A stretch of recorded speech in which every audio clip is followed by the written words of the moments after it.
As all of you know, a complete detailed series on 8051 microcontroller is going on. This is lecture number 13. Those who have not seen the previous lectures, please go and see the previous. In this lecture, we'll be discussing programming model of 805. Now, why programming model is needed actually? See, we want to program 8051. We will be programming 8051 in assembly language or in embedded C. But if you talk of assembly or embedded C, this embedded C needs a knowledge of hardware. It is different than what regular C is. Regular C is actually, we can say, the abstraction. We don't need to go inside of the personal computer, what registers are there and all those things. But when you talk about the embedded C, you should know what inside hardware is there. What are the important registers inside of the microcontroller? Literally, those names can come in your program. For example, there is one register, accumulator. This is the most important register in all microcontrollers, all microprocessors. You will literally in your C code, you may write like this: ACC is equal to 0, or you may write like this: tmod is equal to some 0x f2, something, some sort of instruction, semicolon. See, in regular C, you don't find such instructions. You don't need to go what are the internal registers actually. You write a program in a generic way. Even a commerce student can write a program of simple, you can say, interest calculation. He will just write a formula PNR upon 100, and that code will get compiled and will be converted into appropriate machine language, and that is the way. But embedded C is different. You should know the hardware. Okay. So the hardware that is to be studied is what actually I can say is the programming model. This will help you in writing and understanding the programs either in assembly language or in machine language, or in C language. Machine language you will not write. If you are able to write, you can write. That is, but we don't generally go, because when the complexity increases, we even skip assembly. We go to the C language.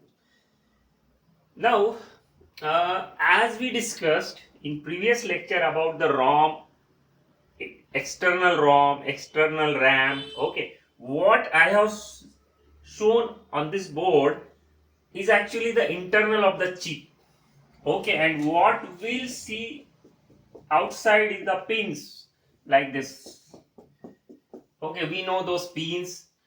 For example, when we say I'm talking about the port 0, internally this is a port 0, but externally you can get what is inside the port 0 on some pins.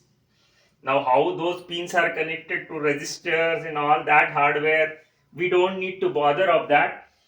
Okay, we can assume this as what is the model, and we can start writing the programs. Now, the next lecture we'll be starting directly the programming. Actually, we'll be working in a combination of assembly and C. I can write a program in C language, I will convert that program into assembly language, so you can easily understand the difference. Now, what is this? If you see microcontroller, this internal ROM, what I was discussing actually, I just diverted from topic. So, this is an internal ROM. What is the use of internal ROM? It is code area. Majority, what we can say, is a code memory. Yes, you can have permanent data here. As we discussed that this memory is 4 kilobyte. We discuss EA bar signal. If you remember previous lecture, if EA bar is connected to VCC, yes, we are interested in this memory. We are interested to use the internal ROM. Yes, in majority of application we are interested in the internal ROM. In very less application we we interface the external ROM, what we discussed in previous lecture, right? So in this area we will burn our code. Now, how to burn the code, that I discussed in previous lecture. We have one practical demo that where I was just downloading the hex file into the microcontroller's memory, and just a simple program, LED on off and all that. So you can see that lecture and understand. So assume that Here we can feed the program. Now how much locations? 4k. Now exact figure you can do it in this way, 4 into 1024, because 1 kilobyte is what we can say 1024 bytes. So this figure will be 4096 locations. Okay. Now, although here address I have written like this, but practically I can say the address 16-bit address you can assume 000 to 0FFH. Okay. Now you will ask me the question that how execution starts, who is behind that. Actually I have not shown here one register that is most important register here, but we cannot access that register directly. We can access it indirectly. Actually, that is a program counter or instruction pointer, what we can say. So this program counter or instruction pointer actually is responsible for, don't confuse with this is actually interrupt priority register. Okay, just don't get confused. In some microcontroller we call it as an instruction pointer. Let us call it as a program counter. Now this program counter is somebody who is showing us from where to execute, what is the address of next instruction to be executed. So when we reset the system, we have something called as a RST pin here. This RST pin we can be used for reset purpose. As we discussed in previous lecture, there is some you can say circuit, RC circuit there and all that. I am not going in that much detail in this course. You can in this lecture you can see the previous lecture. So once we send a reset signal, this program counter by default shows 000H. It is the first location from where the execution of code will start. So we can assume that our program is written from this location, and the instructions in machine language. Actually there will be codes here. Okay, so these instructions are written one after another like that, and your control unit, see, I am not showing the control unit here. Here is control unit, there is some control unit. What is shown is all are the important registers only, which we use normally for programming, but there are some hidden parts inside called as a control unit. So control unit will execute whatever the instruction written, and it go on executing, and program counter goes on incrementing, right? Most of the time incrementing, sometimes decrementing as well, because we can have jump instructions. We can go back to the initial part of the code. We'll discuss that at the time of programming. But see, this is your code area. You can have some permanent data at latter area, and who will show the address of that. If you remember the concept of pointer in C language, here the same concept is applicable. Actually, pointer concept in C language or in C++ language came from the pointer concept from microprocessors. This is a program counter. What is the role of program? It is showing the address of instruction which is to be executed next. Initially it starts from 0, then it goes on incrementing. So next instruction. So it is a kind of pointer. Now which points the instructions address. There may be data here. Now somebody should point, and that somebody is data pointer. Okay, so you can understand why it is two locations are there. See, DPL and DPH are SFRs, special function registers. Now the combination of DPL and DPH can give us a 16-bit address.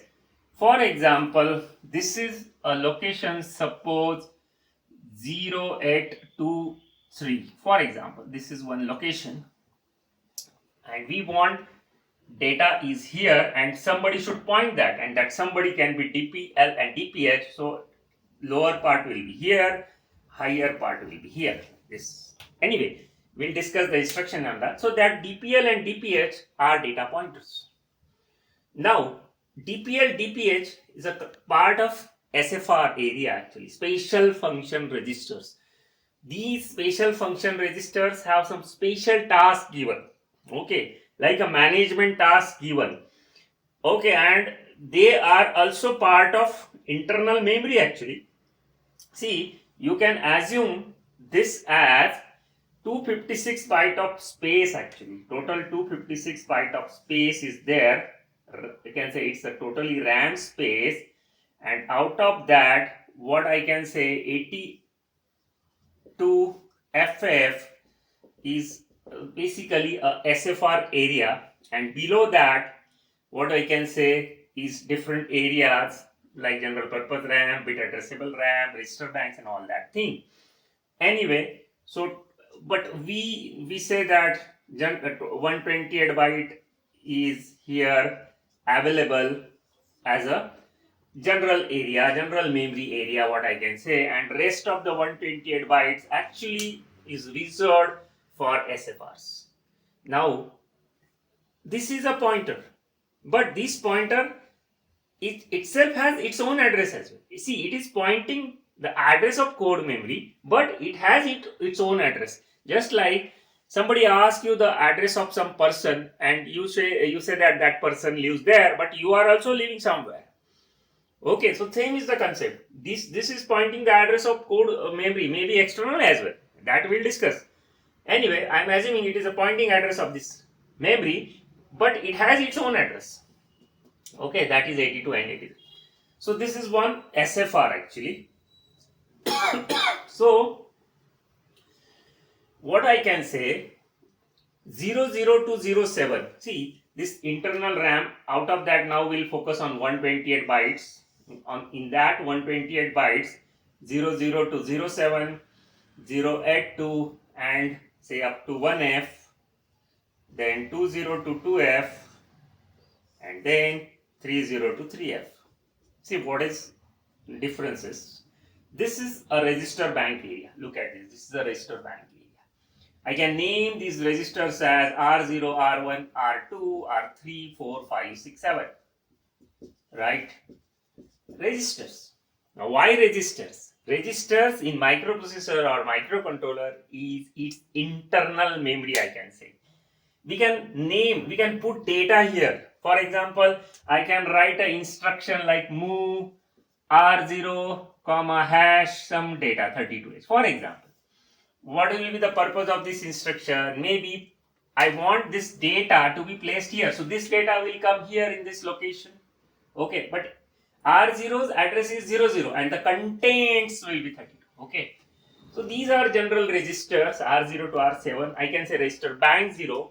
Now what is bank 1, bank 2, bank 3? See, there are some default conditions. What default? When we reset, this system is, I can say, is in a default state. So in a default state, these registers are available at the address 00 to 07 of 128 byte. What we were discussing, 128 byte internal RAM from the first lecture we are discussing. But we can switch. We can move R0 to this up to R7 to this. Rest are also right. R1, R2. Or we can move here. We can move here. How it is possible? There is one register I can call as a PSW. Program status word. The PSW has 2 bits. See, what black stars are there are bit addressable registers. We can access the individual bits out of the 8 bit. Now what is bit, what is byte? Yes, digital electronics. Here I can have 00, 01, different combinations. 10, I'm writing binary, you can understand. This, if these two are 00, R0 to R7 are available at 00 to 7. If we change it to 01, they are available here. If we change to 10, they are available here.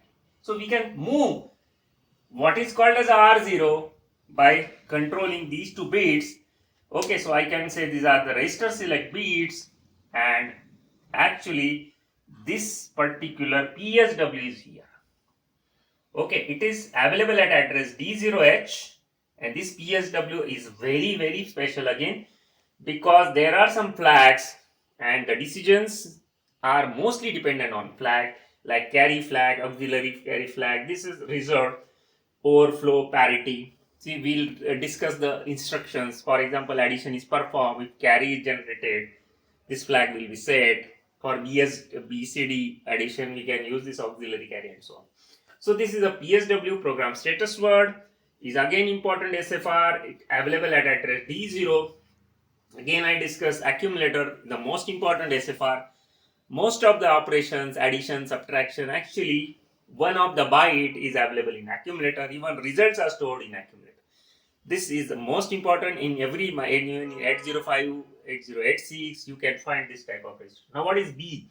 Sometimes, suppose multiplication is performed, then result may be 16-bit. So it will be partly stored in accumulator and partly stored in B. So this is again helpful to A. I can say this is helping to accumulator when results are greater than 8-bit. Okay. Now there are some other SFRs as well. For each SFR, we can have a different chapter actually. Look at these SFRs, Tmod, Tcon, TL, TH, okay. These are all related to the timers. We'll discuss in detail what is timer, how to program the timer. I can say that Tmod is used for mode selection of timer, Tcon is used to control the timer on off and all that. What is to be stored in timer? What will be the initial, you can say, count. This is a lower timer, this is a higher timer. As we discussed, there are two timers. Again, each timer is 16-bit. So TL0 and TL1 actually timer 0 and they are 2 bytes. TH0 and TH1 timer 1 and they are 2 bytes like this. So we have don't worry, we have a separate chapter on timer. We'll discuss in detail. Now this Pcon is related to what I can say power control. We can go for idle mode and power saving modes. At that time we'll discuss what is the use of Pcon. Then you can easily understand P0, P1, P2, P3 are all ports. See, we get the data from ports on pin, as you remember, but we have to place the data here in this SFR, and this SFR is connected to pin, I can say in different language. So you can have instruction like moving some data into P0 and that P0 data will be placed on pins. So these are 4 ports. Then one more, SCON, SBUF. These are related to serial communication. We know that there are TXRX pins. Serial port is available. So we can send and receive the data on serial port. So for that purpose, we have these two SFRs. We can put the data in SBUF, 8-bit data, and that will be serially available on TX pin, or if some data is coming from outside world, will also come in SBUF. How it is handled, yes, we need to discuss in very much detail in serial communication chapter. Now what is this? This is an interrupt enable. As we remember, there are interrupt pins INT0, INT1. There are some internal interrupts as well. So we can control, we can enable, disable them using this IE. This is an interrupt priority. We can decide the priorities of interrupts. Okay. So these are right. Now most important is a SP, is a stack pointer. Those who have the background of C language only, they know there is we can say stack, queues, this type of concepts. You must have studied in data structure as well. Now what is stack? Stack is what a FIFO type of memory. We can say that we can push the data in stack, and stack pointer will go on incrementing. Stack follows LIFO. I just told is okay, LIFO, last in first out. Now this is a stack pointer. Now pointer means what? Again, somebody who knows the address. Now where is the stack? By default, when you reset, this SP has 07H inside. So it is pointing to this location. Okay. Stack pointer points to this location. So your stack begins from this location. But when you want to use a stack, you can push some content to the stack. When you write some push A, push B, this type of instructions, what will happen? The stack pointer will go on incrementing. So stack, for example, when you push something first time, it will show 08 and that data will go here. Again, you push something, stack pointer will show 09, data will go here. when you pop, what will happen? What is available last, what is pushed will come out, and stack pointer will decrement, and like this. Yes, we have a detailed discussion on stack, so we'll discuss at that time what is stack is, what is stack pointer is. So I think this much background of SFR is at least you can start now coding. You know now the what is basic, what are internal SFRs, where is the stack, what are the ports. Okay, so and the in depth you will understand as we go on in the syllabus. Now, one more thing, this is a very general purpose area, what we can say is a scratch pad area where we can a microcontroller can internally use this. When you write a program in C language or in assembly language, you can use these areas to store some data. There is nothing special about it, so we can say it is a general purpose.